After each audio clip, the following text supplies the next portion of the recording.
دقیقا وسط مزرعه وایسادم و داشتم به این فکر میکردم تک تک این شالی هایی که میبینید دور من همشون قرار تبدیل به برنج بشن، برنج سفید و خوش عطر و طعم و درجه یکی که قرار سر سفره های شما بیان و شما بپزیدش و بکشید توی بشقاب، به اهالی خانوادهتون تعارف کنید و دور هم میل کنید و لذت ببرید.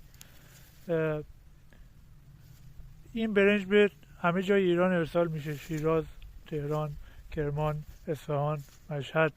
داشتم به این فکر میکردم این فضا، این شالی های برنج قراره بین مردم تقسیم بشه، هر بخشی سهم یه خانواده‌ایه و این کار رو برای ما لذت بخش میکنه و کیف میکنیم وقتی میایم تو این فضا اینجا نگاه میکنیم به این شالی ها و این حس خوب به ما انتقال پیدا میکنه. اینا همه از دعای خیر شماست و رضایت شما از کیفیت برنج ما. امیدوارم که بتونیم این کیفیت رو ادامه بدیم و همیشه از ما راضی باشید.